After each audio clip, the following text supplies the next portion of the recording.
इंद्रियाणं त्रिवर्णिर्मलर्विषर्वाकारम् अन्तातीर्गुणाणं भगवानं चिदेभवानं लेनंतानिश्चित प्रमेशी भगवान की जय।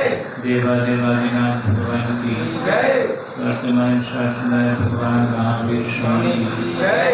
गुरुनाम गुरुआचार्य भगवान श्री विद्याशास्त्री महाराज की जय। परम पूज्य गुरुदेव आचार्य श्री यादव सागर जी महाराज की जय। प्रभु श्री विनोद सागर जी महाराज की जय।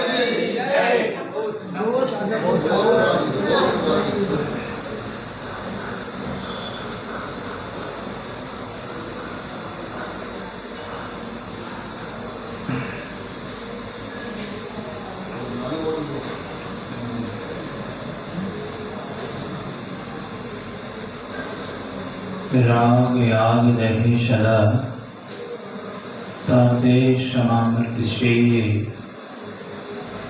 चिर भजे विषय कषाय त्याग निर्भर वे। आचार्य महाराज कह रहे हैं अनंत काल से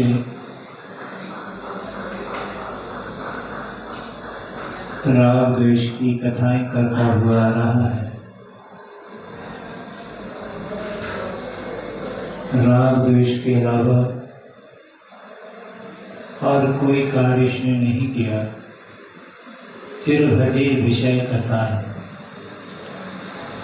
चिरकाल से अनंत काल से अब तो कम से कम अपने में आ जाए। चिर भजे विषय कसाय, अब क्या कर निज आत्म से अब तो विषय कसाय की चर्चा छोड़कर उन मार्ग की चर्चा छोड़कर सन्मार्ग पर लग जा। अब तो सुन ले उस प्रभु उस परमात्मा की,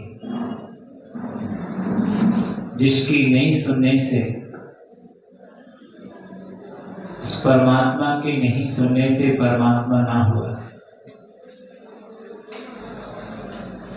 सरागी ही बना रहा पर वीतरागी ना बना। क्योंकि उस वीतरागी को हमने माना तो पर जाना नहीं उसका स्वरूप क्या था और वो हमसे क्या करना चाह रहा था। कई बार निमित्त संयोग मिलते हैं, उन निमित्त संयोगों का हम उपयोग करके अपने जीवन को पति से पावन बना सकते हैं। पर मोल क्षोभ की इतनी प्रगाढ़ता होती है खोटे संस्कारों की कि वो खोटे संस्कार हमसे छूट नहीं पाते और उन्हीं संस्कारों में हम हमेशा बहा करते हैं। और खोटे संस्कारों का इतना बड़ा जबरदस्त प्रभाव होता है कि हम संस्कार अच्छे बनाते हैं पर उनकी जड़ मजबूत नहीं होने से और खोटे संस्कारों की जड़ मजबूत होने से वो बहुत जल्दी आ जाते हैं। हम सोचते हैं कि हम पूजा करें, हम नियम पालन करें, हम किसी से कुछ नहीं कहेंगे, हम गुस्सा नहीं करेंगे किसी को, किसी के बुराई में विषय में बुरा नहीं सोचेंगे। हम सोचते ही रह जाते हैं पर होता कुछ और ही है।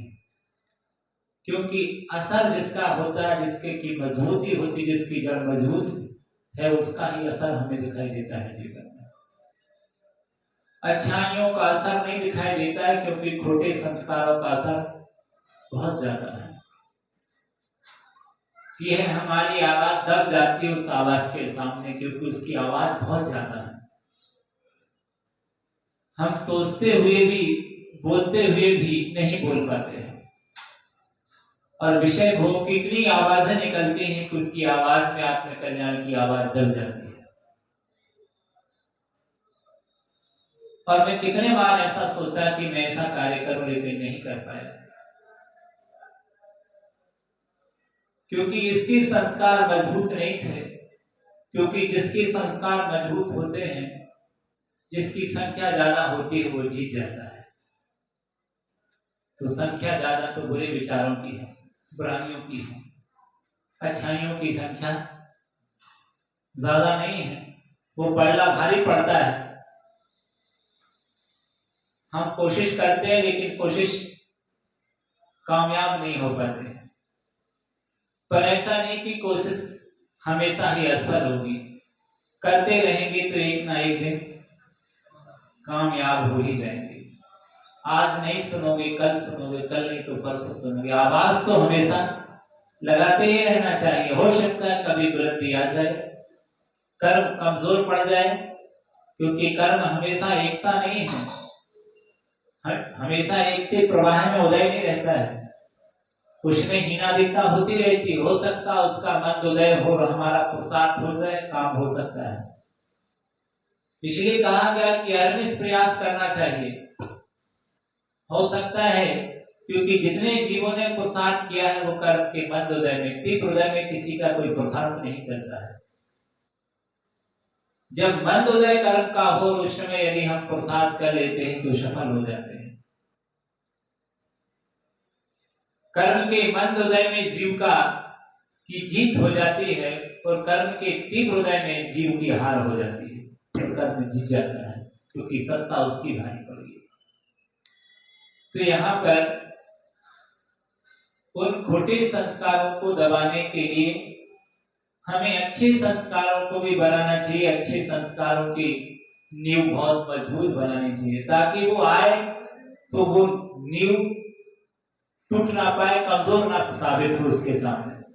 इतनी मजबूती के साथ हमारे अपने संस्कार बने हैं कि खोटे संस्कारों का कोई प्रभाव ना पड़े। यदि संस्कार मजबूत नहीं होंगे तब तो फिर हार निश्चित ही होगी।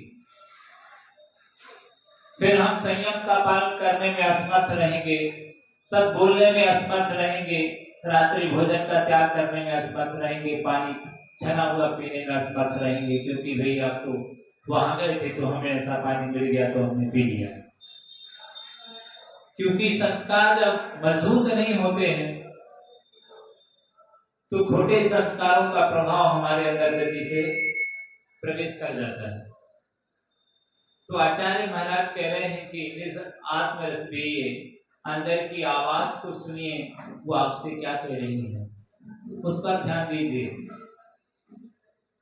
बाहर के इन विचारों से जिनको हम अपना रहे हैं, इससे हमारा हित क्या होगा, उपकार क्या होगा, भला क्या होगा, इसके विषय में हमें अच्छे से गंभीरता से विचार करना चाहिए।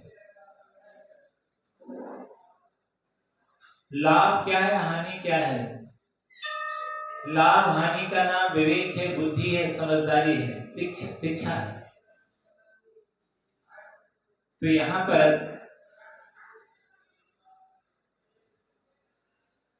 कि थोड़े से खोटे संस्कार, थोड़ी सी कसाय और थोड़ा सा अधैर्य, थोड़ी सी असावधानी जीवन को बहुत बड़े दुख के सागर में ढकेल सकती है। थोड़ी सी असावधानी की थी, थोड़ी सी जरा सी सावधानी रखते, जरा सी सावधानी में हजारों की जिंदगी खुशहाल हो जाती है और जरा सी असावधानी में हजारों की जिंदगी रोड पर आ जाती है। एक क्षण की सावधानी हजारों को खुशियां दे देती है, पूरे जीवन भर को खुशियां दे देती है। और जरा सी आपने असावधानी कर दी, कितना बड़ा खामियाजा आपको भोगना पड़ेगा, हो सकता आपने कल्पना भी नहीं की हो। इतने बड़े संकटों के सामने आपको होना पड़े, हम समझ ही नहीं पाते हैं, हम आवेग में बह जाते हैं। अच्छे दिन जब आते हैं तो हमें लगता है कि अच्छे दिन तो क्या हो गए, अब बुरे दिन आने वाले ही नहीं है, अब तो अच्छे दिन हमारे जीवन में आए, अब तो ऐसे दिन ही रहेंगे, अब तो इन्हीं दिनों में हम क्या होंगे।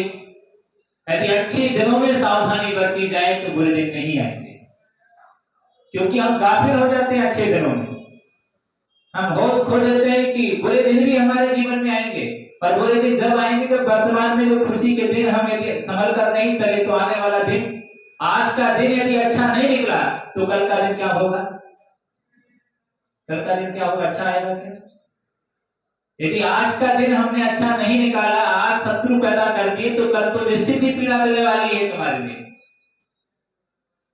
क्योंकि जो वर्तमान में गुजर रहा है वही आपके लिए बहुत बड़ी सौगात देने वाला है। भविष्य कल्पना है, क्या होगा होगा, जो भी होगा कल्पना, लेकिन वर्तमान जो सामने आपके आ रहा है वो आपको बहुत कुछ सीख दे रहा है। समझ कर चलिए, प्रत्येक क्षण सावधानी को इंगित कर रहा है। यदि जरा सी असावधानी करोगे तो बहुत बड़े गर्त में पड़ जाओगे। कभी कल्पना भी नहीं की होगी आपने, इतने बड़े दुख का सामना करना पड़ेगा, क्योंकि हमने उसके पूर्व में सावधानी नहीं बरती। इसीलिए ये स्थिति हमारे जीवन में ऐसी आ गई। और उस समय हम बहुत गाफिल होते हैं, उस समय कुछ सोचते ही नहीं है, इतने गाफिल हो जाते हैं कि कल हमारे जीवन में ऐसे दिन भी आ सकते हैं, ये हम कल्पना भी नहीं करते हैं। यदि कोई कहता भी है सावधानी के लिए तो उसको वो हमारा दुश्मन हो जाता है। ये क्या बोल रहे हैं हमारे लिए? सोचिए, प्रत्येक कदम सावधानी पूर्वक रखना चाहिए। हो सकता है आपका कदम यदि सावधानी पूर्वक रखा जाए तो आपके जीवन के लिए भी हितकर होगा और दूसरों के लिए जीवन के लिए भी हितकर होगा। पर हम कहां सावधानी रख पाते हैं? विषयों में इतने गाफिल हो जाते हैं, खाने में, पीने में, पैसा कमाने में इतने पागल हो जाते हैं कि हम अपनी सेहत की ओर भी ध्यान नहीं देते हैं। और फिर जब वर्तमान को इतना हम लगा देते हैं खाने पीने में, क्योंकि पहला सुख जीवन की निरोगी का है, सारे सुख एक साइड रख देना। धर्म, मंदिर, पूजन, स्वाध्याय, साधु सब अच्छे लगेंगे, यदि क्या होगा? स्वास्थ्य ठीक होगा तो सब अमृत, वरना सब जहर। उसको उपदेश दोगे सुनेगा। इसलिए संलेखना की जब बात आई तो उन्होंने कहा कि ये निरोगी होना चाहिए उसके, और उसकी ब्रेचक दिया जाता है, यानी मट्ठा आदि दिया जाता है, ताकि उसका पेट क्या रहे? गड़बड़ नहीं होना चाहिए। पेट अच्छा रहेगा, साफ रहेगा। बार बार कहते हैं कि उस संलेखना में जो लिया है जो छपक है उसका पेट साफ होना चाहिए। क्यों होना चाहिए पेट साफ? क्योंकि पेट ठीक है तो सब ठीक है। पेट गड़बड़ हो जाएगा तो गैस बनेगी, दुनिया की समस्या होगी, मगजमारी होगी, सिर भारी होगा, सब होगा। उसको उपदेश देंगे, वो माथा खराब होगा उसका। पहले उसका द्रोह करिए, उसके लिए ब्रेस ना कराइए उसके लिए, और उसके लिए मानसिक टेंशन कोई विकल्प तो नहीं है। उसको हल्का कीजिए, पूरी तरह से हल्का हो जाए वो। यहां तक कहा गया कि एक पीड़क गुण रखा हुआ है आचार्य का, मतलब कि वह जो छपक आया है, यदि आपको सीधी सीधी बात ना बताए तो पीड़ा दे करके, यानी उसे पनिशमेंट दे करके, उसे फटकार करके, डांट लगा करके, और उसे क्या करे? उसके उगलवाए उसके मुंह से। और क्या रह गया अभी बाकी? और क्या अभी रह गया तुम्हारे अंदर? कुछ है क्या कोई विकल्प? बार बार उससे बोले, वो विकल्प निकलना चाहिए उसके दिमाग से। कोई विकल्प घूमता रहेगा तो फिर संलेखना में उसका मन नहीं लगेगा। कोई रोग दिमाग में रहेगा उसके, तो उसके लिए सबसे पहले फ्री करो, तब उसका मन उसमें लगेगा। तो उन्होंने कहा कि धर्म की साधना के लिए शरीर को साधन बनाया।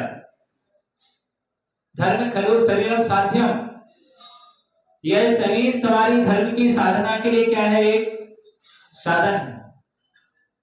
इसको इतना मत धोखा मत कीजिए इसके साथ, एकदम इसको अति मत करिए। यदि अति करोगे तो ठीक नहीं होगा। इसको संभाल कर रखना है। कब तक संभाल के रखना है? जब तक मोक्ष ना हो जाए।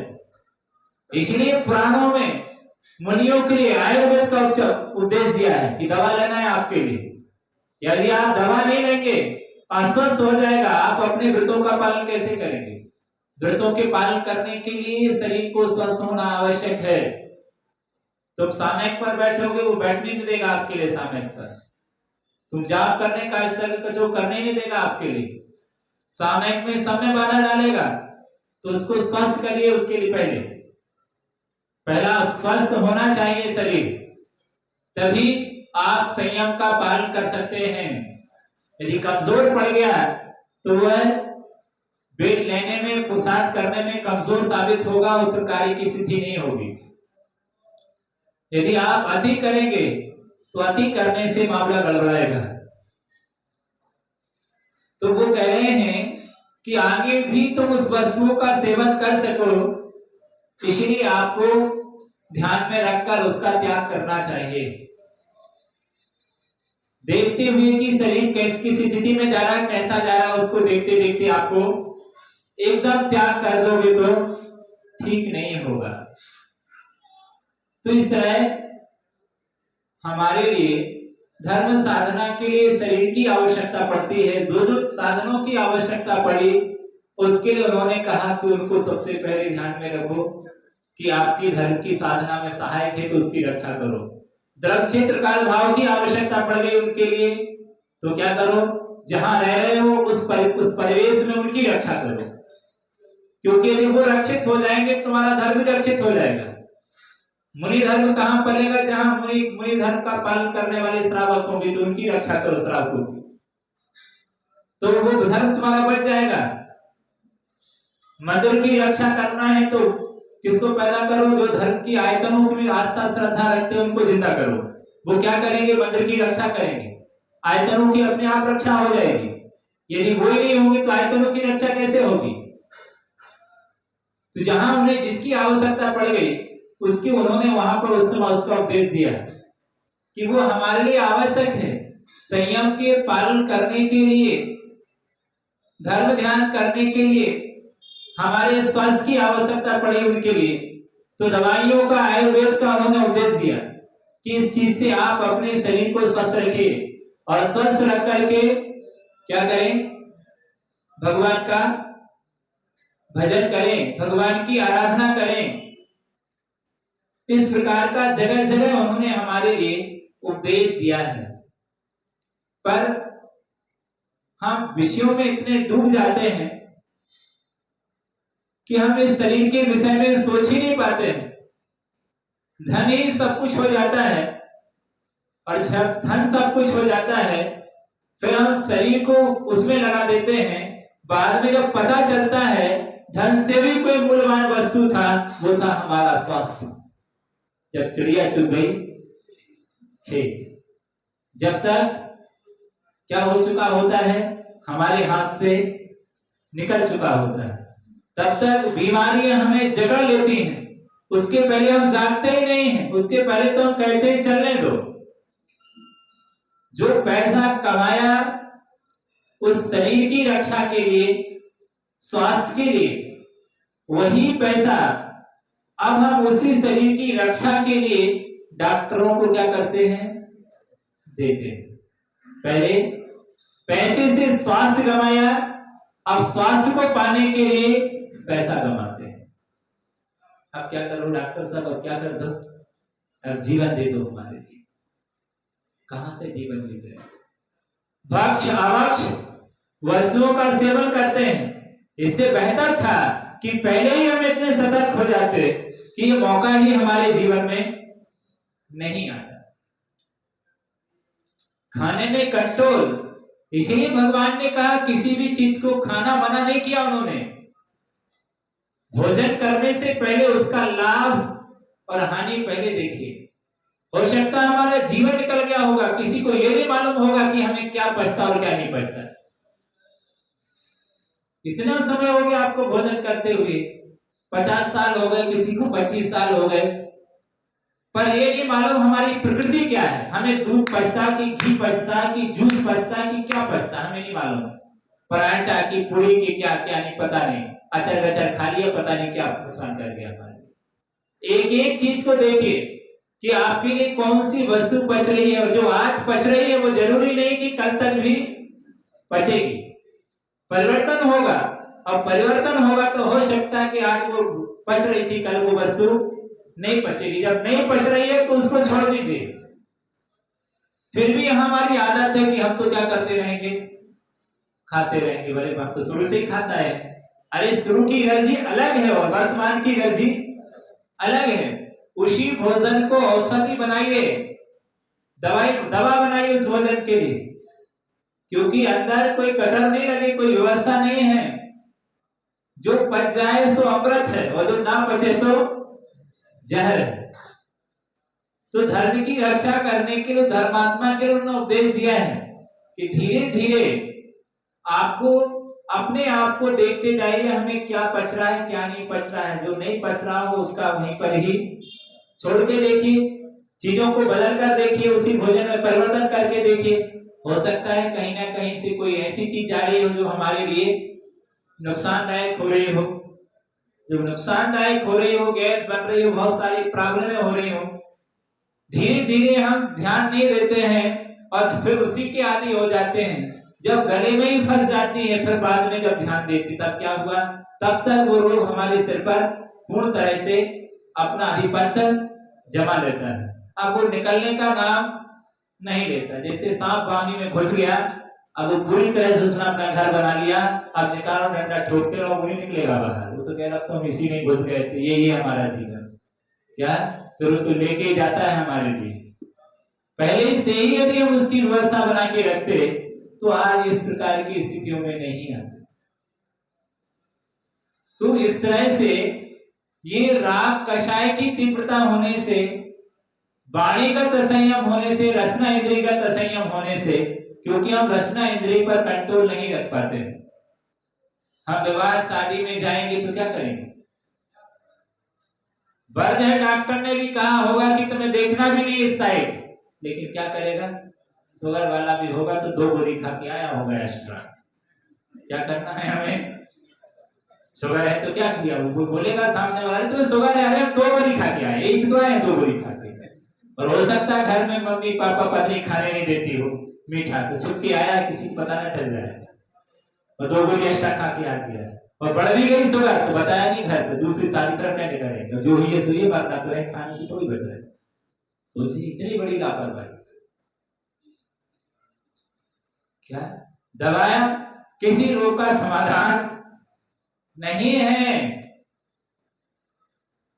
अने हम उस इंद्रिय में इतने विषयों में, इंद्रियों में इतने डूबे हैं कि विषयों में, कि हमें बड़े बड़े कष्ट भी उठा लेने के बावजूद भी खाने के बाद अस्पताल जाना पड़ता है, दवाई खाना पड़ता है। जब वो पचता है 2-3 दिन तो दस्ते ही लगते रहते हैं। एक रसगुल्ला ने 3 दिन परेशान कर दिया, अब तो समझ जाओ भैया, तो फिर भी नहीं समझता है, चौथे दिन फिर कहता थोड़ा सा खाई देते हैं। क्या सोचिए कितनी बड़ी आसक्ति है विषय भोगों से।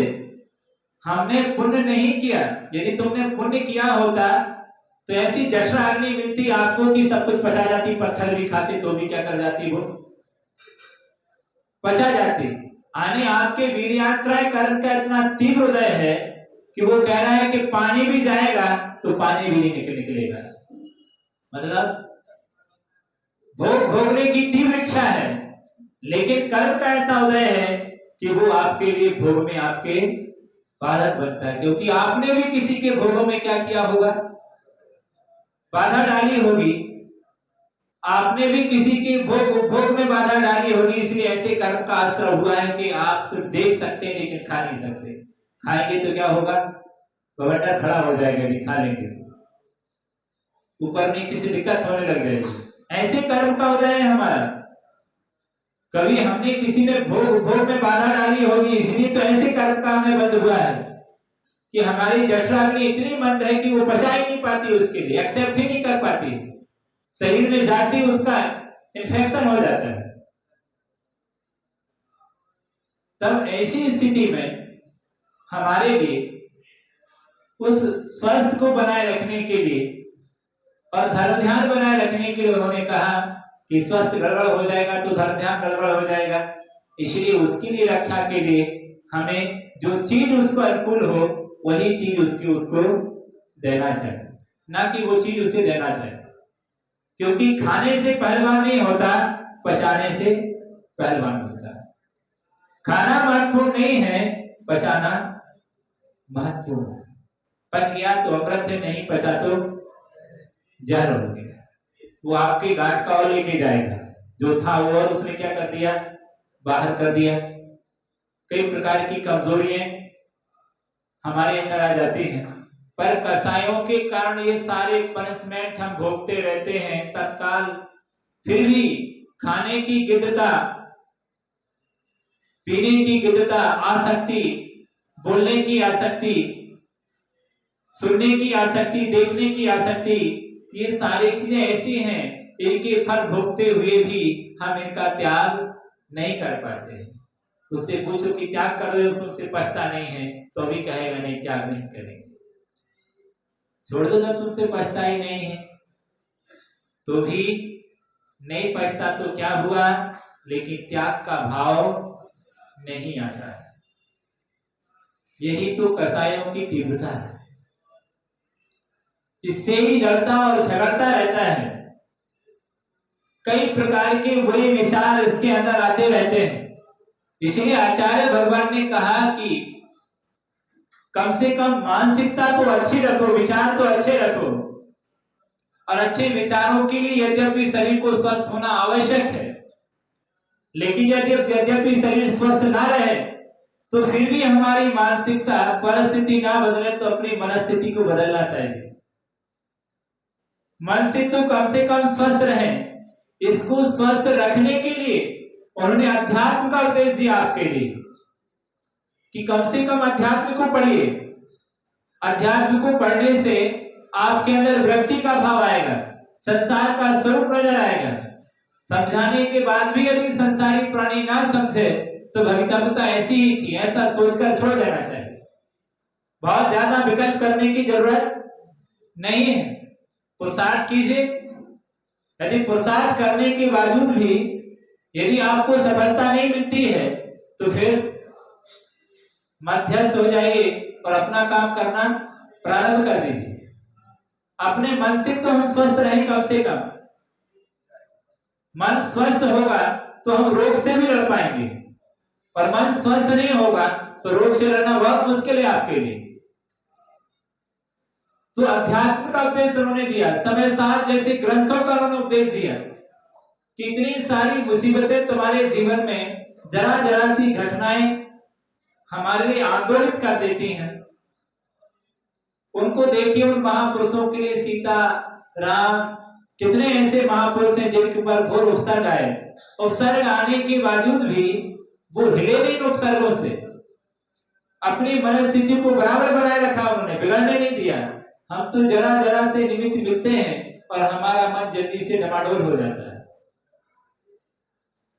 जरा जरा से निमित्तों के मिलने पर हम क्या क्या नहीं सोच लेते हैं, भले हम कर पाए या ना कर पाए, पर विचार तो तूफान आ जाता है विचारों का। हम ऐसा कर देंगे, हम वैसा कर देंगे, करना कुछ नहीं है लेकिन विचार, हजारों विचार आ गए, आंदोलित हो जाते हैं जरा जरा सी बातों में। हम आज यदि दुख आया है तो कल सुख भी तो आएगा, आज बुरे दिन है तो कल अच्छे दिन भी तो आएंगे। प्रकृति का तो नियम है कि हमेशा एक साथ समय नहीं रहता है, परिवर्तनशील है, परिवर्तन होता ही रहता है। तो ये भी तो एक परिवर्तन है, ये भी तो एक साधना है। अच्छे दिनों को तुमने अच्छे से जी लिया, अब यदि बुरे दिन आ गए तो घबरा क्यों रहे हो? थोड़ा सा धैर्य रखिए, जब वो दिन निकल गए तो ये दिन भी निकल जाएंगे। अनेक समस्या आई है तो समाधान भी आएगा कहीं से, धैर्य तो रखिए। लेकिन एक मिनट का भी हमारे लिए धैर्य नहीं है। ये कैसे आ गई, ये समस्या कैसे आ गई? धैर्य रखो, धैर्य से काम लो, हो सकता है कि उसका समाधान आपको मिल जाएगा कहीं ना कहीं। और यदि आप घबरा गए तो क्या होगा? रोने के अलावा कुछ नहीं होगा, रोते रहोगे, अटैक पड़ जाएगा और समस्या बढ़ जाएगी।